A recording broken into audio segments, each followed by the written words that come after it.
Tout comme en 1900, j'imagine qu'à cette époque, pour innover, il fallait faire quelque chose de mécanique, quelque chose d'automatisé. Aujourd'hui,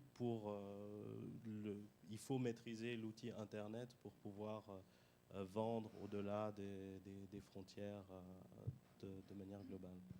D'ailleurs, en fait, il n'y a pas qu'une seule façon de se servir de l'innovation technologique. Ce n'est pas forcément pour avoir un produit ou un service innovant. Ça peut aussi être pour pouvoir proposer un produit ou un service existant, mais avec un coût de revient plus bas. On va utiliser une innovation technologique ou, comme tu disais tout à l'heure, pour pouvoir utiliser un levier en termes de communication ou de marketing.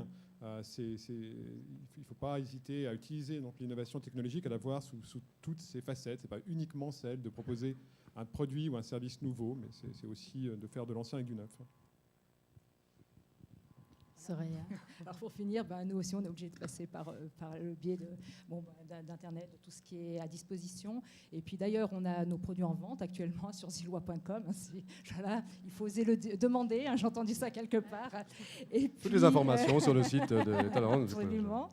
Donc voilà, et puis voilà, maintenant on voit que de plus en plus de marques de luxe dans tous les domaines utilisent Internet, les blogs, Facebook, etc. Donc on n'y échappe pas non plus. Alors, on a eu un secret. Geneviève nous a révélé son secret dans l'enveloppe. De quoi avez-vous concrètement besoin aujourd'hui, tous ici réunis? Devant tout ce public. Voilà, vous avez plein d'amis qui sont là, qui vous aiment, ils sont là pour vous soutenir. De quoi avez-vous besoin pour continuer à aller de l'avant? Qu'on nous achète nos produits. Déjà, c'est déjà une bonne chose. Voilà. Alors, nous, je vais dire des téléchargements, mais la population qu'il y a ici, c'est pas suffisant, en fait. Il faut qu'il y ait... Ah bon les 300 personnes ici, 350. 300 000, rigole. Dans notre métier, il faut savoir qu'il y a à peu près 1% des gens qui achètent, 1% des gens qui téléchargent, qui sont déjà geeks. Donc, pour pouvoir avoir une bonne audience, il faut peut-être 10 000 téléchargements pour espérer qu'il y ait plusieurs personnes qui dépensent. Donc, c'est à l'échelle large. Donc, au niveau plus local, ce qui nous intéresse, nous, c'est des partenaires qui soit connaissent un domaine qu'on maîtrise moins. Et lesquels? C'est le marché, aller sur les marchés internationaux, comprendre les mécanismes d'acquisition utilisateurs, qui connaissent des gens aussi bien placés, je ne sais pas, chez Google, chez Apple, qui permettent d'ouvrir des portes et avoir un grand effet de levier en visibilité. Miguel? Et pour nous, c'est d'augmenter notre réseau pour avoir des clients. Donc, si quelqu'un dans le public connaît quelqu'un qui travaille dans les tests diagnostiques, bienvenue, on prend note, et puis demain, on appelle, et puis on commence déjà à construire les bases pour un nouvel client. Merci. Charlotte? Nous, le projet est déjà en phase pilote. On travaille avec une dizaine de restaurants sur le terrain. Donc, on développe comme ça nos services. Par contre, pour développer le logiciel, on a besoin de financement. C'est assez classique, mais voilà, ça coûte cher. Donc, tu cherches un financier. Ouais. Voilà. Moi, je rentre d'Andalousie, où j'étais cueillir des olives. Et en fait, à la fin de l'exercice, j'ai reçu 10 litres d'huile d'olive que j'avais cueillie. Alors vous, j'aimerais que vous soyez mes olives, mes ambassadeurs. Parce qu'à la fin, ça fait des très grosses bouteilles, ça fait des très grands résultats. Et en fait, vous êtes tous, vous, hommes et femmes concernés, au sein de vos entreprises, parlez d'Equal Salary, c'est important pour que simplement on ait un monde professionnel dans lequel chacune et chacun se sentent reconnus au sein de vos conseils d'administration, au sein de vos conseils de direction, au sein de vos clubs. Faites parler, faites du bruit, soyez des ambassadeurs Equal Salary. Merci. Last but not least. Nous, du financement aussi, pour aller vendre un peu plus loin que la Suisse. D'ailleurs, il y a des Français qui sont dans la salle. À bientôt. Mais du financement, oui, pour commercialiser plus loin. Mesdames et messieurs les lauréats, la Suisse des talents bravo. 2014. Ça peut être très fort. Merci beaucoup. Vous pouvez... Alors, place au second panel, je crois. Oui, vous pouvez toutes et tous regagner le siège. Merci beaucoup. C'était très chouette. Maintenant, je vais essayer de ne pas me tromper. Je crois que là, ça devrait être bon. Alors, on passe au second panel qui s'intitule « Voir grand et pérenniser ». Il est co-animé par 2 entrepreneurs. Tout d'abord, que j'invite à me rejoindre, donc Christine Carderinis, qui est une femme extraordinaire, qui lance une nouvelle ligne de meubles design cette année, qui est une femme entrepreneur, CEO de Clarté Architecture et Design, qu'on peut applaudir. Christine Carderinis. Et Thierry Baglan, qui est président de Courant 812 et directeur France du GGBA, le Greater Geneva Bern Area.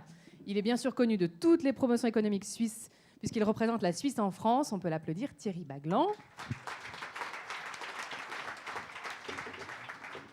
Et j'invite à me rejoindre sur scène les lauréats. Alors, tout d'abord, cette fois c'est bon, José Demetrio, de l'entreprise Geosatis.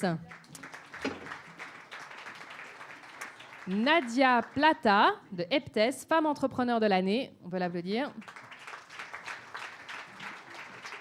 Vanessa Von Richter, de Anouk Fondation. Rodrigues Binden, de Morphéane, prix à l'innovation, Fribourg. Daniel Choupard, de Contexa, prix de l'innovation et de l'économie genevoise.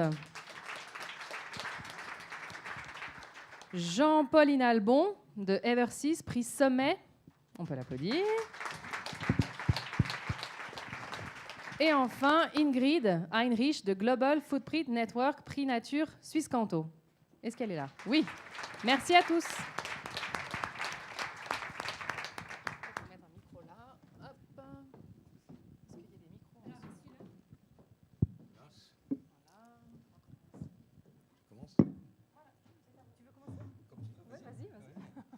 Je crois qu'on a beaucoup de chance parce que notre thématique, c'est de voir grand.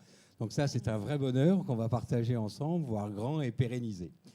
Et pour voir grand, on commence par José. José est un garçon qui vient du Jura. Il a inventé et mis au point un produit qui va casser un peu l'ambiance de la Suisse, parce que pour les Français qui sont présents, la Suisse, ça vend des montres, ça vend du chocolat. Et José nous propose de vendre sur le marché mondial des bracelets pour détenus. Voilà, un produit tout à fait nouveau et atypique de la Suisse. En fait, c'est un mélange de technicité, puisque tu as marié de la micromécanique, une application mobile, une application web. Et en plus d'avoir monté cet assemblage technique, tu as la prétention de proposer un bracelet qui est un outil de réinsertion. Alors, comment tu fais cet alliage entre la technique et cette vision très humaniste de ce produit? Ça sera ma première question, José. Bonsoir à tous. Alors, pour faire simple, en 2006, on est parti sur une feuille blanche, puis on a regardé ce qui existait actuellement sur le marché. Puis on s'est aperçu que c'était une balise GPS. Si je peux utiliser l'exemple, c'est une balise à ours. Donc actuellement, c'est ce qui se fait sur le marché, c'est qu'on a des policiers derrière des écrans et qui regardent en espérant qu'il n'y ait pas de problème. Alors on a regardé un petit peu et pour être aussi précis, on est une spin-off de l'EPFL. Et lors de notre première année, on a développé l'électronique et puis tout naturellement, on s'est dirigé dans une région qui fabrique les meilleures montres en Suisse, je peux dire ceci, pour essayer de fabriquer le produit et faire du Swiss-made complètement. Donc la différence vraiment fondamentale qu'on a avec la concurrence, c'est qu'on fait du matching entre la sentence du juge, ça veut dire les interdictions qu'il a le droit de s'approcher des écoles pour un délinquant sexuel et ainsi de suite. Donc c'est le matching du juge avec le profil de dangerosité de l'individu et le comportement qu'il a à l'extérieur. Notre bracelet, ce n'est pas simplement une balise GPS, c'est une centrale inertielle, c'est plusieurs autres capteurs qui permettent de savoir quand la personne est dans une phase de stress ou dans une phase de récidive. Je prends un exemple, sur 100 détenus, au lieu de surveiller les 100 en espérant qu'il y ait une alarme ou qu'il n'y ait pas d'alarme, nous ce qu'on fait, c'est qu'on sort tous les renseignements qu'il y a sur le terrain, les phases de stress, et puis selon son profil, on dit à l'agent, attention, il y en a peut-être 5 aujourd'hui qui sont dans une phase de récidive. C'est vraiment pour mettre toute l'énergie sur les gens qui ont besoin peut-être le lundi d'être suivis. Après, le reste de la semaine n'ont plus besoin. Et c'est là que, pour ce que tu dis Thierry, notre outil, on aimerait qu'il soit prédictif des risques. Et puis autre chose très important, c'est vrai que c'est pas sexy, mais il faut savoir que c'est un problème de société énorme. Actuellement, dans tous les pays, tout le monde est en surpopulation, sauf la Suède, qui font des prisons ouvertes. Mais sinon, tous les autres pays le sont. Et il faut savoir que d'ici 2020, il y aura à peu près 70 000 personnes avec des bracelets électroniques. Et qu'actuellement, dans le monde, il y a 30 pays qui sont équipés de l'ancienne technologie. Donc c'est pour ça qu'en 2006, pour reprendre M. Goupy, on nous traitait de fous.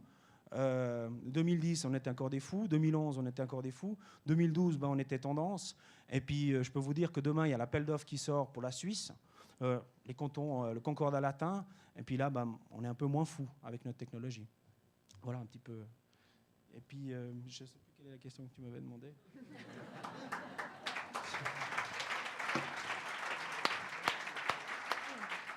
Tu es passé de fou à un talent fou. Oui, alors je pense que c'est ce que tous les entrepreneurs ils ont, quoi. À un moment, il faut croire dans son idée et puis s'accrocher aux concours qu'on a gagnés et aux gens qui nous tapent dans le dos.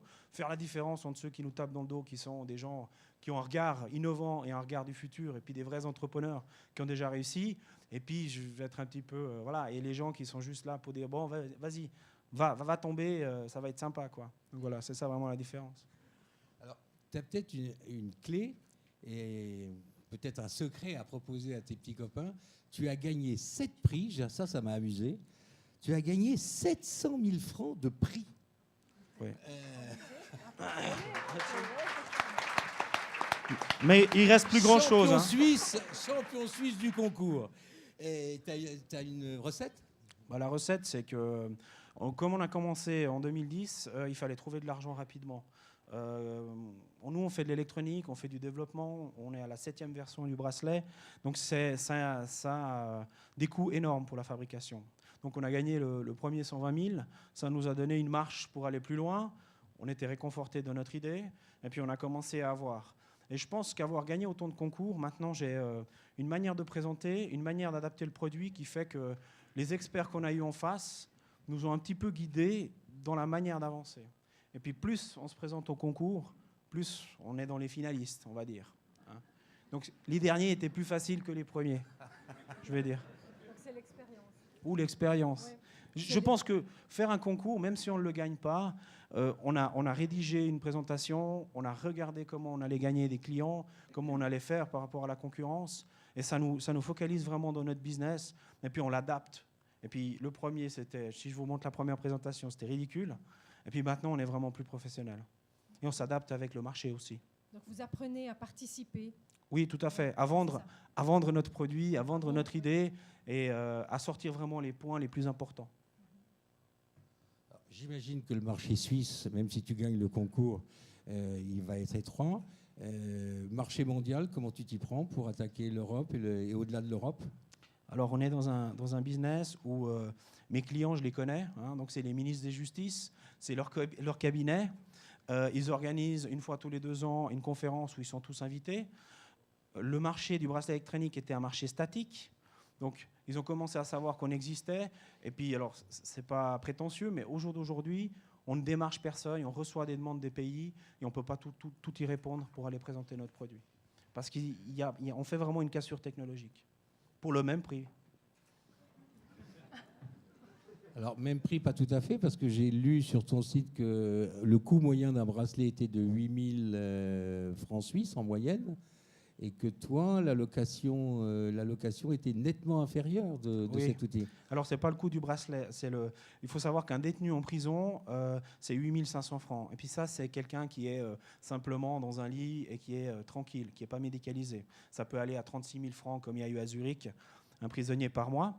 Nous, on est à 1 500 francs par mois avec un bracelet, avec tout le système informatique qu'il y a derrière et toute la gestion informatique et le hardware.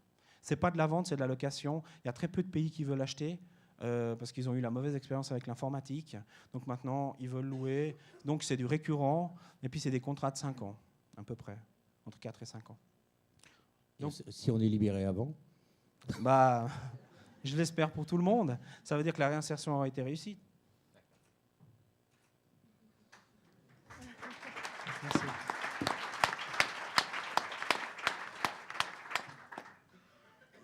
La table précédente avait proposé à la fin d'interpeller le public en disant quel était le relais. Alors toi, tu n'as absolument pas besoin d'aide au niveau commercial ou tu veux bien que... Alors ça se passe comme ça. C'est un business très très politique.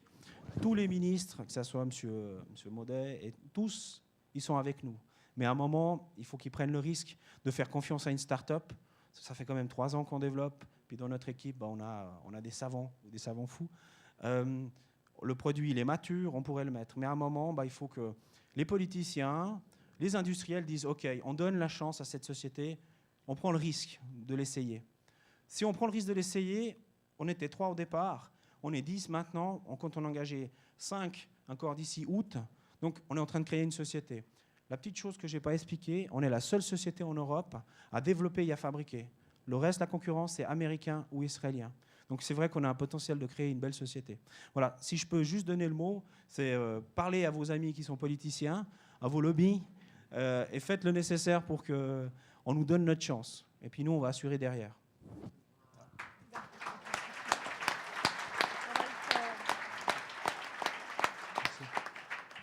Est-ce que je peux conseiller à tous ceux qui vont aller en prison ou qui ont des amis en prison d'offrir pour leur anniversaire un bracelet Géostatis du Jura? Ça pourrait être un bon produit.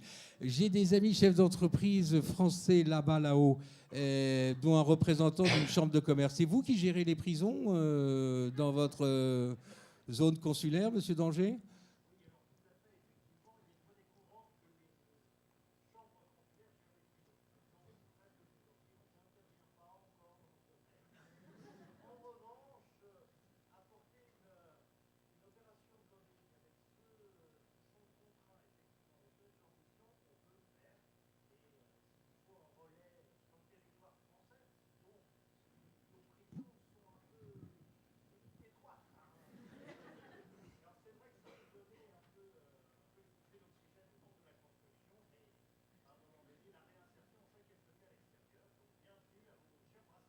Merci. Merci. Et puis, si je peux juste rajouter quelque chose, les gens pensent qu'on va sortir tous les délinquants dangereux, les pervers, les tueurs, les serial killers. C'est pas vrai. Ces gens-là doivent rester en prison et tous les professionnels le savent. Mais par contre, il faut libérer les prisons. Et il y a des gens qui polluent. Il y a des gens, sur Genève, vous avez un code qui fait, si on se fait attraper sur l'autoroute à une grande vitesse, on va finir au trou. Hein. Alors bien sûr que c'est un criminel, mais il n'a rien à faire avec d'autres personnes. Et une personne qui va en prison, elle a souvent une famille à charge. Donc un enfant qui va voir son père au parloir, ça amène rien. Hein. Donc c'est pour ça que la réinsertion, tous les pays le disent, et les experts, elle se fait à l'extérieur.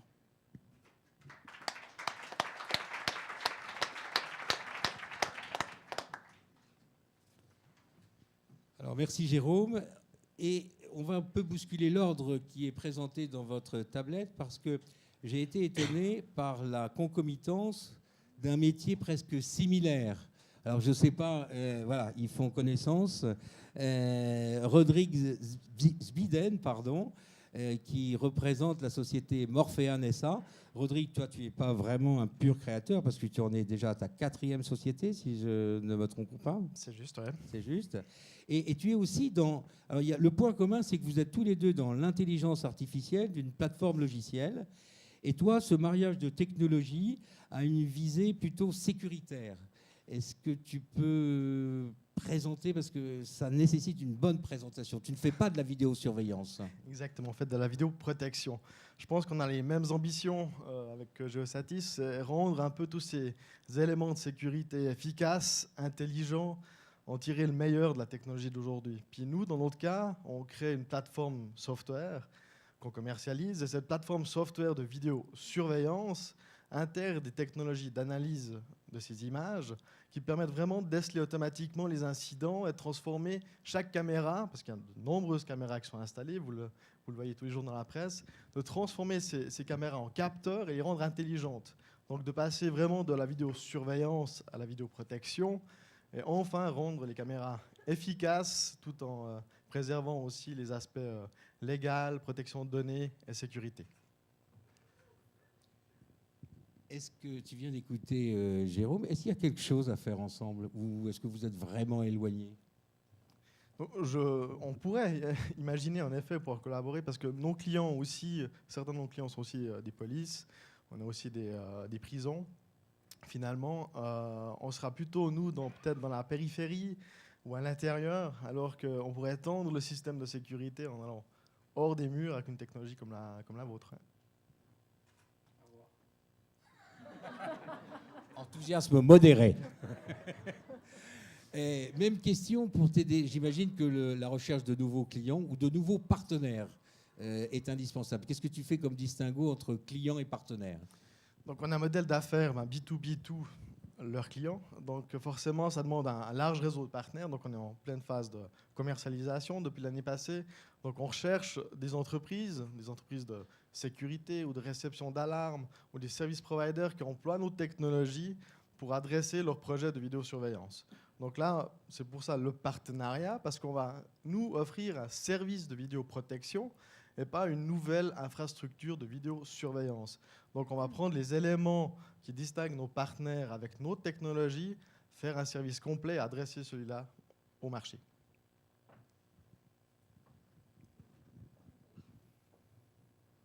On t'a trouvé des clients? Non. J'espère. Je ne vais pas m'adresser tout le temps à mes chefs d'entreprise français, mais nous, je pense qu'on va essayer de te donner une journée de travail en France avec le réseau des 150 chefs d'entreprise qui font partie de Courant 812. Ça serait super. Eh bien voilà, moi, pour mes deux candidats, Christine, c'est à toi la parole. Alors,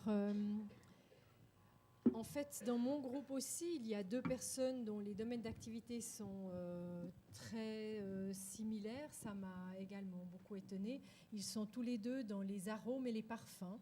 Tout d'abord, Nadia Plata de l'entreprise EPTES, SARL, qui est vous êtes docteur en biotechnologie environnementale. Vous avez gagné le prix de la femme entrepreneur de l'année en 2013, bravo. Et inventé un appareil, alors tenez-vous bien, qui capte et isole des composés volatiles tels que justement les arômes et les parfums, naturels ou artificiels. Et un article sur Nadia est paru dans le Temps il y a 1 an et demi, me semble-t-il, dans lequel Nadia disait: capturer des composés naturels permettra à nos clients de les réintroduire dans un aliment ou un parfum. Pour simplifier, le yogourt fraise de demain pourrait ne plus être fabriqué avec des arômes artificiels, mais posséder des composés naturels récoltés directement sur un vrai fruit. Révolution. Et donc, comment vous est venue cette idée de remettre, enfin de capturer la nature pour la remettre dans nos assiettes, enfin? Bonsoir à tous. Qu'est-ce que je pourrais répondre à cette question? Pour moi, c'est une question évidente. On est tous touchés. Chaque jour, on va acheter nos aliments à la Migros. On va aller manger ce qu'on trouve sur le marché. Et puis malheureusement, en fait, voilà, on est tous touchés. S'il y a un produit qui n'est pas naturel, malheureusement, en fait, on est tous touchés point de vue santé, point de vue environnement. Donc en quelque sorte, cette conscience, en fait, m'a permis en fait de réaliser que, comme quoi, étant donné mon bagage scientifique, étant donné toutes les années que j'ai fait dans les laboratoires, dans la recherche et tout, il est de mon devoir de faire quelque chose. Ça me tient à cœur, étant donné que j'ai les capacités, donc. Si je peux le faire, je dois intervenir pour essayer d'apporter une solution à ce problème qui est mondial en quelque sorte et qui permettra un petit peu de réduire en fait l'impact de tous les produits au fait qui ne sont pas naturels, qui sont aujourd'hui dans notre assiette. D'accord. Donc, et à part, en fait, comment est-ce que ça se passe? Comment est-ce que vous faites, si ça n'est pas un secret technologique, professionnel? C'est toujours un secret avec nous, parce que nous, en fait, notre axe, c'est l'innovation, le développement de nouveaux produits, nouvelles technologies. Donc, on essaye toujours on travaille vraiment dans la main avec nos clients. Et puis, en général, nos clients, c'est des entreprises qui sont aussi dans des gens qui travaillent dans les arômes, les parfums, ou des laboratoires comme ça. Donc, ils sont un petit peu aussi dans le secret. Donc, mais en réalité, c'est juste des appareils qui permettent de capter des composés qu'on désire, qui sont volatiles, c'est la condition. Appareil que vous avez créé vous-même? Oui, enfin, oui. Oui, inventé vous-même. Et est-ce qu'il y a d'autres applications, d'autres usages possibles pour cette technologie? En fait, comme c'est notre technologie, elle est surtout pour tout ce qui est volatile. Donc, entre autres, on a parlé des arômes, mais ça peut être les parfums, ça peut être les aérosols. C'est dans le domaine de l'environnement, évidemment. Donc, en fait, il y a pas mal d'autres applications. Mais il est vrai que là où on a trouvé qu'il y a du marché, là où on a trouvé que les clients sont plutôt intéressés, c'est plutôt le domaine des arômes. Des arômes. Donc, au final, la nourriture.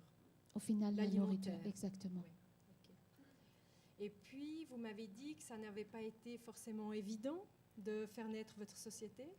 Est-ce que vous pouvez un petit peu décrire le parcours? J'aurais aimé rencontrer en fait monsieur avant parce qu'il a tous les secrets pour obtenir en fait les financements. Ben, nous, on n'a pas. Pas encore. Pas aujourd'hui. Donc voilà, c'était mettre des fonds privés. On a eu la chance que la SPECO nous a aidés pour le prototype et financer 50% les prototypes. Donc ça, c'était vraiment formidable. Mais c'est en développant, en vendant en fait l'électronique qu'on a développée, en se finançant comme ça, en s'autofinançant, on est arrivé à se faire une petite place sur le marché. Et donc, et maintenant, quelles sont les ambitions? Comment voyez-vous? Quelle est votre vision? Pour moi, je vois que pour notre société, au fait, c'est le marché international, c'est même plus facile que le marché suisse. Oui. Pourquoi? Parce qu'au fait, à l'international, je ne sais pas pourquoi, mais quand on est une petite entreprise et puis on vient de Suisse et on a une technologie innovante, voilà, ils font confiance, ils y vont, et puis ils veulent essayer, et puis ils veulent être les premiers à le faire et tout. Alors que de mon expérience ici, en Suisse, on réfléchit 2 fois, on va se dire, ouh là, est-ce que vraiment? Et puis c'est différent. Je trouve qu'on a pour l'instant, je vois plus de succès à l'international qu'en Suisse. Et donc, est-ce que vous avez un besoin? Est-ce que quelqu'un ici peut-être connaît quelqu'un qui peut vous aider? Oui, volontiers. Vous m'avez parlé d'un deuxième projet qui était en gestation. Oui, il y a un autre projet, on est en train de travailler. C'est un domaine qui est aussi mais vraiment c'est très intéressant. Et on développe au fait des produits naturels, des ingrédients naturels, des ingrédients naturels qu'on va mettre sur le marché. Donc les entreprises qui sont dans le cosmétique ou bien qui sont justement dans l'alimentaire aussi, au fait qui sont intéressés par certains produits que nous on est en train de développer, qu'ils aimeraient en fait les avoir en naturel, alors au lieu de la synthèse, on serait ravis de les avoir. Ça c'est une chose. La deuxième chose, c'est que si notre technologie vous intéresse, on organise une conférence à Montreux au mois de mai dans la biotechnologie au fait des arômes. Donc là, on fait une exposition de notre instrumentation. Donc si vous aimeriez la voir, vous êtes tous invités. Très bien.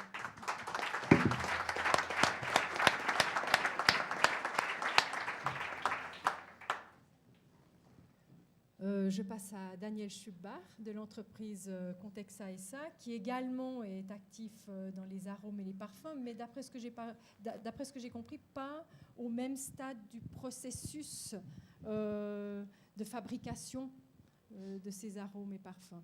Nadia capte, et vous? Alors nous, on dose. C'est l'étape d'après. Donc, nous, on est une petite société, 25 personnes à Genève, et puis on a développé des systèmes de dosage pour les métiers des parfums et des arômes, mais pour doser des liquides de manière volumétrique et sans balance. Alors, je vais essayer de vous expliquer ça simplement. Donc, aujourd'hui, quand vous faites un mélange de parfums ou d'arômes alimentaires, vous mettez environ une 50aine d'ingrédients différents dans un récipient, donc sur une balance. Donc vous utilisez une balance pour faire vos dosages, comme à la cuisine, quand vous faites vos gâteaux, votre recette. Donc vous allez mettre ces ingrédients, grâce à cette balance, l'un après l'autre. Donc vous imaginez, vous en mettez un, après vous en mettez le deuxième, après le troisième, et ainsi de suite, jusqu'à une 50aine environ d'ingrédients. Donc pour mettre ces ingrédients, vous pouvez les mettre que l'un après l'autre parce que vous utilisez une balance. Donc ça prend à la main 1 heure, avec une machine d'aujourd'hui environ une demi-heure. Nous, on a développé un système de dosage pour ces liquides où on a supprimé la balance.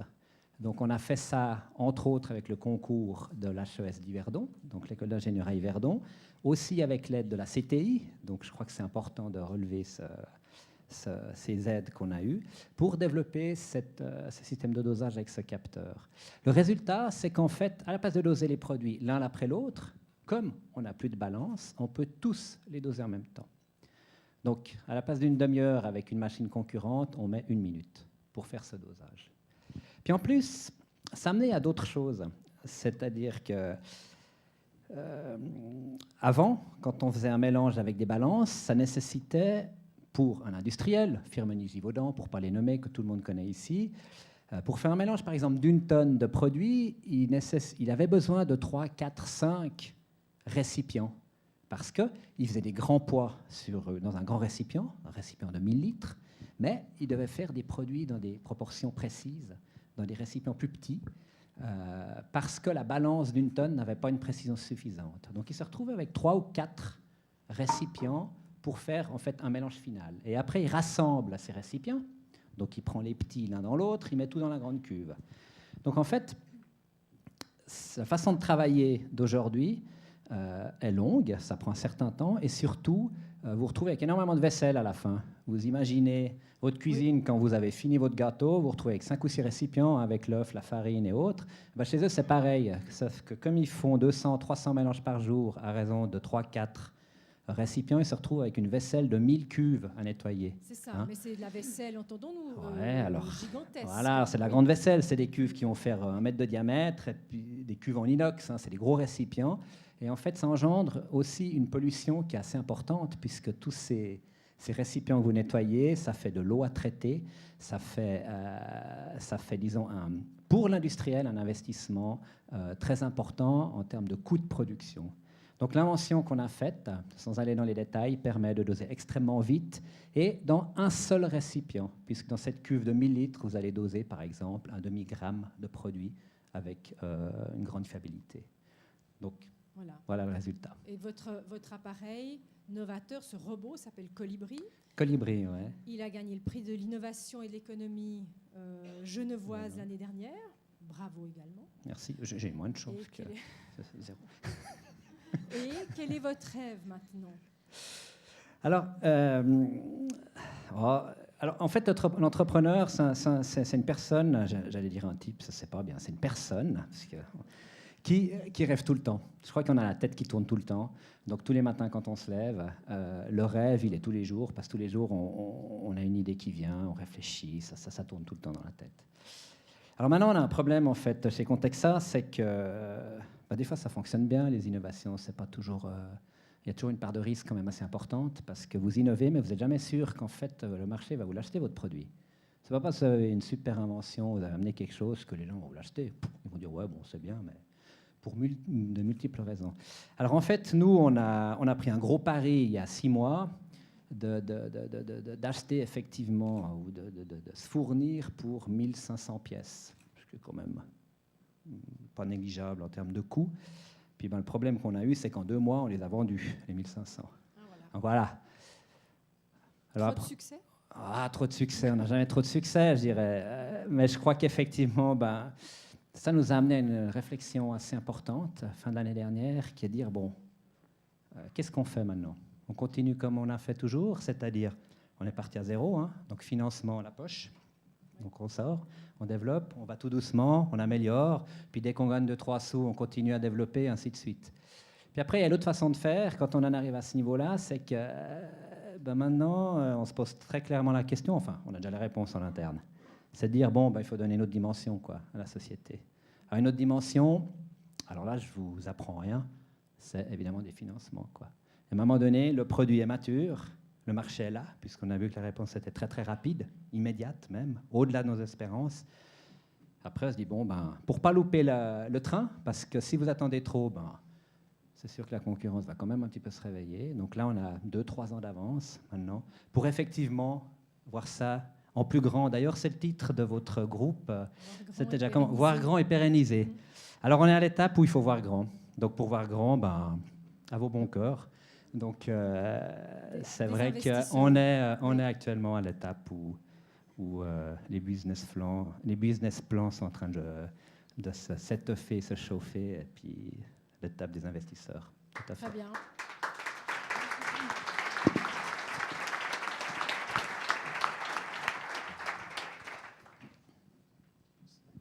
Je continue.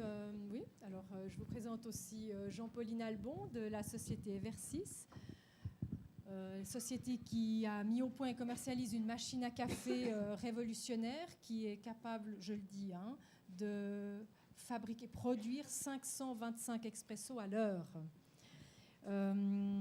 Et qui va le boire, tout ce café, en fait Très étonnant, effectivement. Oui.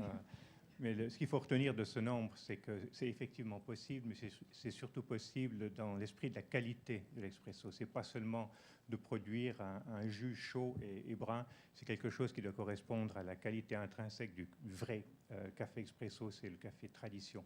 C'est ce qu'on a amené dans cet appareil qui est très technique, qui a demandé beaucoup de technologie d'à peu près dans tous les domaines de l'ingénieur. On a des ingénieurs qui sont en mécanique, vous savez, l'ingénierie qui est électrique, électronique, software. Il faut maîtriser tous les paramètres de ce petit grain de café qui nous cause bien des soucis.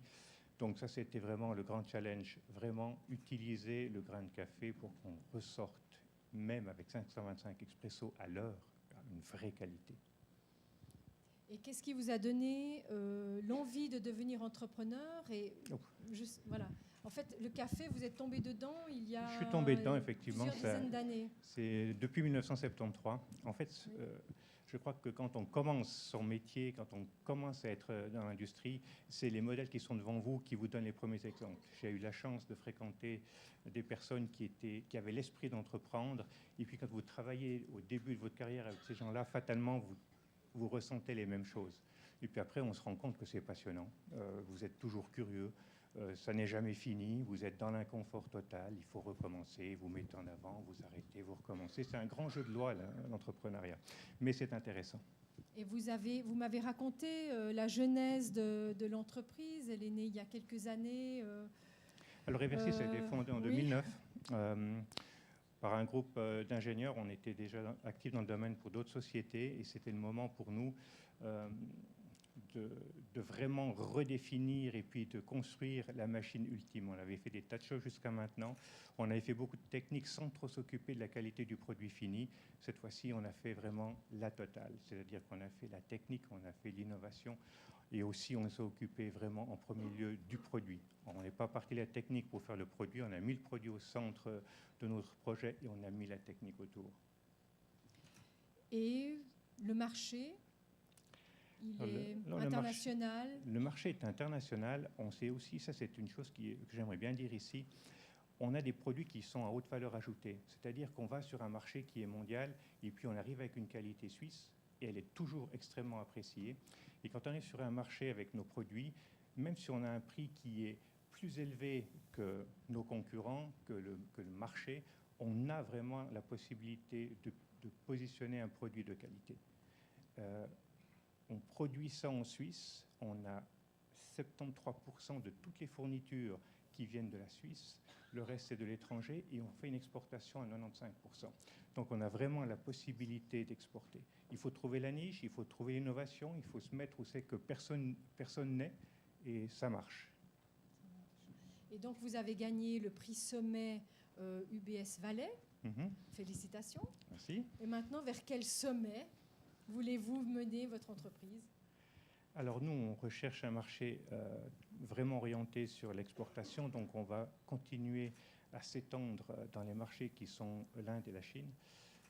On a visité ces marchés, on s'est montré, on s'est engagé, et c'était intéressant de voir ce que par exemple, les Indiens, quand ils voient notre machine et qu'on va leur montrer ce qu'on fait dans une machine à café, c'est des gens qui sont frais. C'est des gamins, ils vous sautent autour de la machine, mais c'est génial, comment vous faites ça? J'offre la même machine ici en Suisse, on dit ah ouais, elle fait du café. Bon, c'est un petit peu la différence. On a vraiment de la place à l'exportation. Il faut prendre les bons bouts, il faut prendre les bons créneaux et les bons contacts. On a vraiment du travail à faire.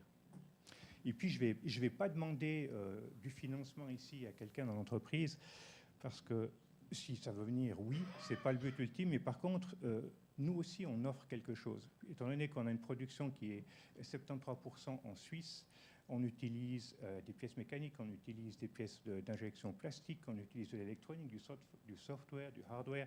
Donc, on n'est pas seulement demandeur, mais aussi on offre le marché qu'on a développé. Donc, ça peut être un échange. Mais est-ce que vous pourriez préciser Bien voilà, quand on fait des pièces mécaniques, on travaille avec des ateliers mécaniques. Ok, donc vous aimeriez un partenariat?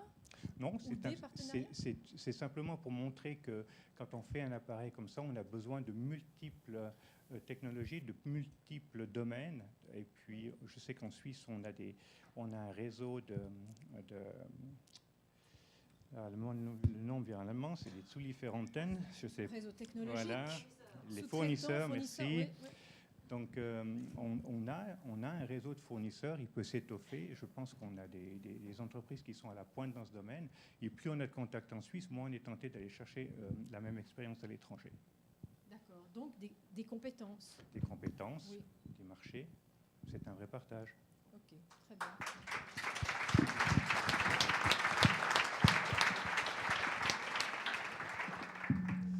Ingrid, nous avons le poids du regard de Geneviève et de Claire qui me disent il faut accélérer. Et pourtant, ton dossier, c'est vraiment, si à cette table on doit avoir grand, c'est le dossier le plus grand. En fait, Ingrid représente une ONG basée aux États-Unis où il y a 20 personnes dans la Silicon Valley et 10 personnes en Suisse, dont le propos, alors là, je suis obligé de lire en quelque sorte. Comment mesurer l'empreinte, en fait l'empreinte carbone que nous avons tous au niveau des pays et au niveau individu. Et cet outil, qui est regroupé sous le nom de Global Footprint Network, elle est implantée aux États-Unis, en France et en Suisse.